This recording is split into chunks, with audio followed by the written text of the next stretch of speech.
everybody, and welcome to part 8 of our multi-part series all about our expediting trucking business. And today we're going to talk a little bit about a choice that we're sort of being forced into make, and that is we may become fleet owners. Yep, and we're just kind of discussing this, and we thought as we were sitting there talking about it, why not put it out on the vlog and, Yeah, we really have not hang talked our about dirty this. laundry out there. So this is pretty much our first thoughts on this as they're happening. We've talked a little bit about it. We have in the past said we never really wanted to be fleet owners, and honestly we're a little reluctant to dive into that, and we'll go through some of the drawbacks that we're looking at and some of the there's pluses. positives. Yeah, there's lots of positives about it. So so let's lay the situation out to you. Here it is. Here we go. We have a new truck coming. That truck is supposedly going to be here in March. I'm still thinking it's going to be April. But the truck's supposed to be here, relatively soon. It's February. Today is the 17th of February, 2020. So, within a month or so, we're going to have a new truck. Well, we still have this truck. The original plans were to take this truck and trade it in for the new truck. But the market right now is just so saturated with used trucks, and these used, even the T-Val trucks, that the dealerships can't give us anything on a trade-in, and we wind up owing more than what we have. Or, well, no, I said that wrong. We still owe on this truck, and the amount that the dealership would possibly might be willing to give us, and right now they're not saying they're not even taking trade-ins. Yeah. Is probably less than what we owe on the truck. So we find ourselves a little bit upside down and no way to get out. Yeah. And so, but like Judy said, the market is very saturated. There were a lot of these trucks purchased 4 or 5 years ago, and now a lot of owners are putting those trucks up for sale. Yeah, and last year, we're kind of behind the 8 ball on this, probably by about 6 months or so, probably even longer than that. Last year, a lot of trucks were bought last year, which then meant a lot of used trucks went out. And so that's kind of the background on that. And they're still building them. Like I said, we were at Capital City Truck and Trailer in Columbus the other day, and there's like 15 in various stages of completion setting there. So people are bringing on new trucks, they're bringing them online, and I will tell you, this truck, we're almost tied to keeping this truck at FedEx because of it being a reefer truck, a single axle reefer truck. There's really no place that we could, there's one carrier we could take the truck to, and that's probably Landstar. Well, Landstar, we do not have our DOD clearance, and so we're at an advantage there. And for anybody else to take the truck, the payload's very limited with our reefer box on here. Now, someone could take the truck and take the reefer box off and put a dry box on there, and you would have a truck. But I don't know if anybody wants to go to that expense. We sort of find ourselves a little bit in a hole because we're asking $72,500 for the truck, which I think is a good price. And we have come down from what we asked. Now, 3 years ago, we wouldn't have had any problem getting that price for this truck. Yeah. But now it is saturated. So anyway, what we're looking at is, Judy and I talked a couple of weeks ago. A few different options. Number one, we get the new truck and we run the new truck and make 2 truck payments, which I think we would be able to do. It would be tough financially. It would be really tough. Right on the edge, but I think we could do that. The other option would be, and then the other thought is leaving it sit would kind of be. I don't want to leave the truck set. Really don't want to do. The other option would be to just see what the dealership would give us and come up with a difference. We would be $10,000, $15,000, $20,000 upside down just to get out of this truck and to get into the new truck. That's if the dealership was willing to do that. And we don't even know if that's a possibility. The other option is to find someone that just wants to buy the truck. Yep. And that would be our first That would be our first choice, and that has been where we have headed with this truck. Unfortunately, this truck is 5 years old. It's a 2015. The odometer has 760 66,000 miles on it now. 66,000, yeah. The engine itself that we replaced with a used engine has about 230,000. So we're not afraid to run the truck. We'll take the truck anywhere. That engine's going to be good for another 2, 3, 4, 5 years. Probably better than the one we had in here. Yeah, it's actually, the engine is a 450 horsepower version of the engine. The one that came out of here was a 410. Not that makes any difference. We don't haul any weight. It runs good, no problem. So the problem comes around with someone trying to buy this truck is it's very hard to get a bank or a financing company to loan that much money on a truck this old. They just do not want to do it for what we're asking. And for someone that someone has $72,000 in cash, they're probably going to go buy a new truck. Because they can put that down on a new truck. They can put it down on a new truck, and I mean that's a substantial down payment. We're not giving any advice here, you guys. We are trying to we are trying to sell our truck. We are trying to sell our truck. It's a good truck. Like I said, we run it all the time. I'm not afraid to go anywhere in this truck. And that was also a thought after we ordered the truck too. It's if we can't sell it, we are happy with our truck. Right. I mean, we like the sleeper, we like the truck, we know what quirks it has or what not quirks it has, we know what sounds it makes, so there's that part of me that doesn't care for change a whole lot. And that's the other option. We keep the truck. That's an option. But after sitting and talking this weekend, we sort of started and talking with friends of ours. We have really stayed away from ever wanting to be fleet owners.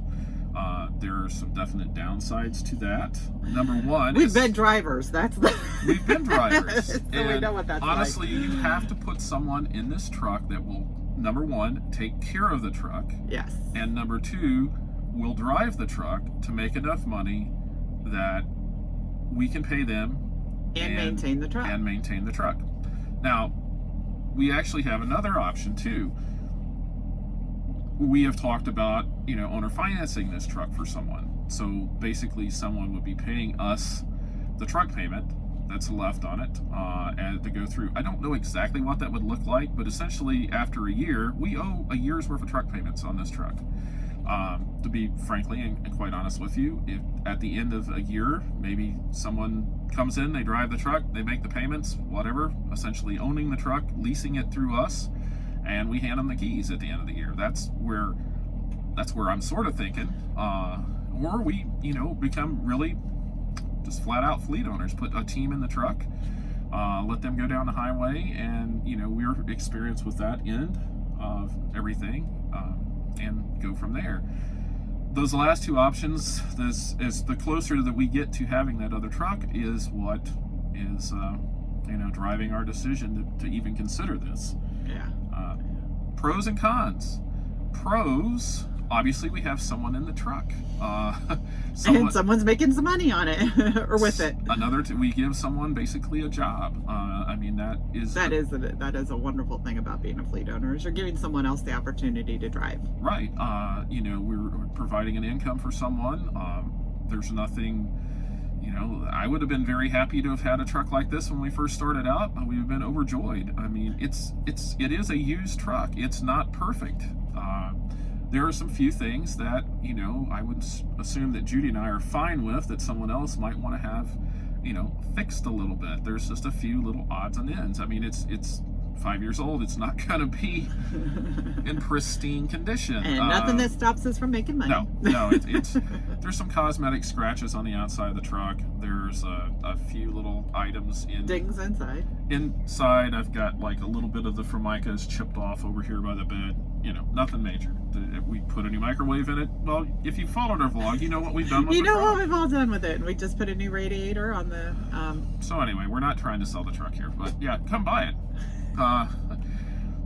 The cons, and pros along as we were saying, it will provide additional income for us. What in my mind, and I don't have this worked out, what we would think of, we would probably offer a 60-40 or thereabouts split, where the team we would put in the truck would be paying for the fuel. They would be getting 60% of the revenue from the load.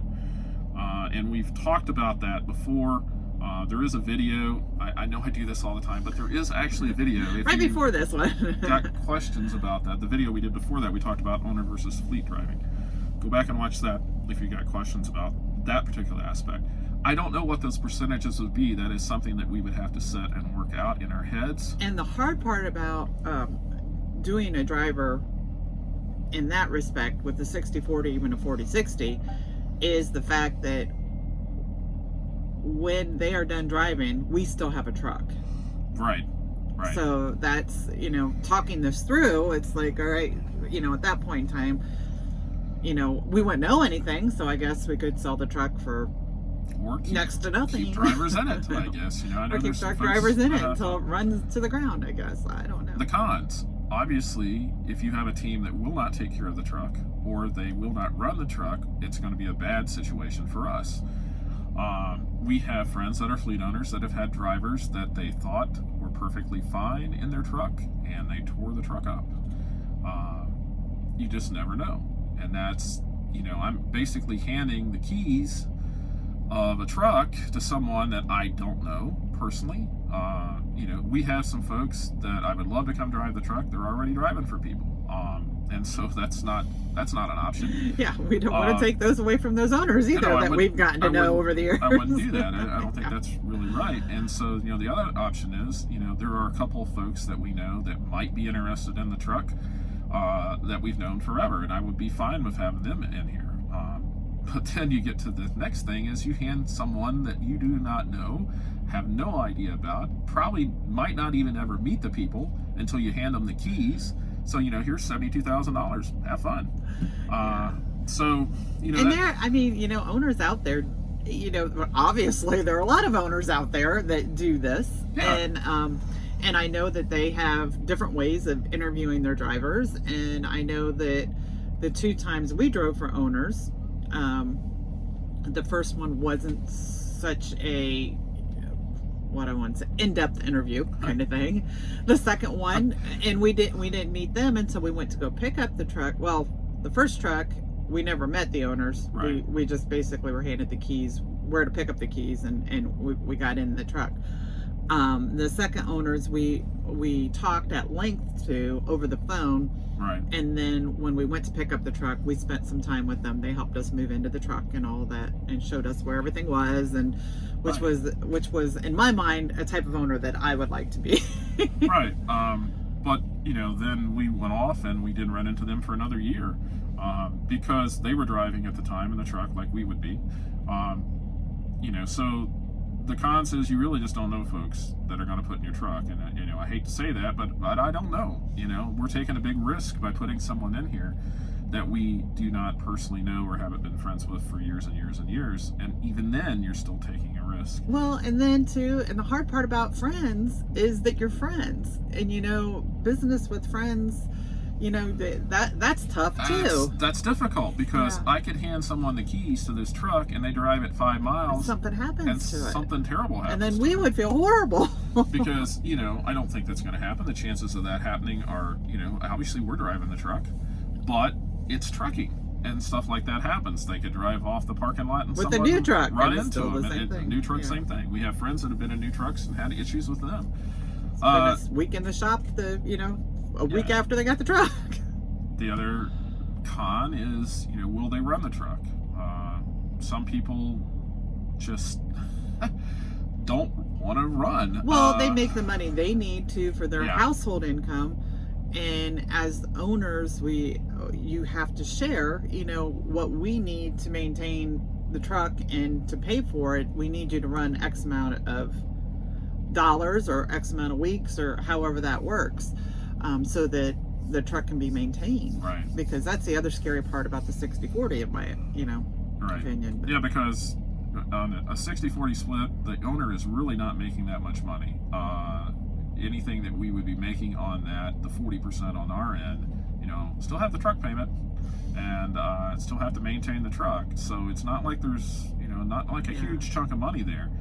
That's why, and especially with only one other truck in the fleet. Right. I mean, there's no other truck to take the place of it. The other option for us would be to do like an owner finance, where basically, here you go, you pay us so much a month and you make all the money, and just so, you have to make the truck payment, and all of that, where we would basically be a leasing company. That's an option too. It just really depends on who wants to take the truck. That would take somewhat of the responsibility off of us. But still somebody you just don't know. They could just say, "Oh, well, we're done. Here's the keys." And you run into that with drivers because things happen. I mean, we have known friends. Yeah, I mean, health stuff happens. Things happen at home. Yeah, anything like that. People that have been out here on the road, and the next day you're like, "Oh, well, we got to go home. My mother's sick. Someone's happened at the house. They've gotten sick." I mean, it's just a risk. But if they own a house, that some flooding or something could happen. Natural disasters. It could happen to us. I mean, that's the other thing. And it is the what if, the what if. We hate to live in the what if. But I think we're going to have to be living in the what if. Yes. Because we sometimes you don't have a choice. I mean, that, like we said, could happen to us out here. Just right. we are one truck fleet, and if something happens, there's. I think we've talked in past blogs about the what I want to say, planning for right. something that you don't know is going to happen or not. And that's hard. Right. You can just make contingencies, I guess. But that's where we're at with this decision and where our process is at. So I guess between now and then something's got to happen. Like I said, in an ideal world, I'd just sell the truck. It's available now. Do you have something across the screen that says available now? That's what I should put big on there. Big commercial. Because if we did sell the truck, we would just go home and wait for the next one to be done. We're that close. So something's got to happen. If we can't find someone to go on the truck, and we absolutely, just that's not an option for us, then we're either going to have to keep this truck or get the other truck and make 2 truck payments. So either of those are not really the ideal situation that we want, but we may be forced into that. I mean, I can't force someone to, I can't go next door and say, "Hey, you're driving a truck. Get in it now." Because that's just not going to happen. Or here, buy it right now. Buy it now.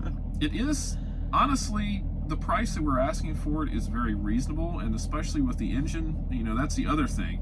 The work that we've had done on the truck and the engine, the dealerships will not, that doesn't matter to them at all. It matters to drivers and it matters to owners that there's that many miles, but the engine's already gone through. I mean, that's the major expense you have to worry about. Right. One of the major expenses you have to worry about. So I guess there's more than that, but this is sort of a unique situation we find ourselves in, and I guess it's it's like for anybody that's thinking about becoming a fleet owner. Because that, I honestly tell you, it runs through, I think, most everybody. You get into expediting, a lot of times you start out as a driver. The opportunity presents itself where you figure out that, hey, the owner's making a lot more money than I am, which is not necessarily true. But I can make more money if I'm the owner, and then people buy the truck. And at some point in time, we've got 2 friends right now, 2 couples that we know of that have went down this path. They drove for people, they now own their truck, and they're both now considering buying additional trucks. They're in this situation, sort of.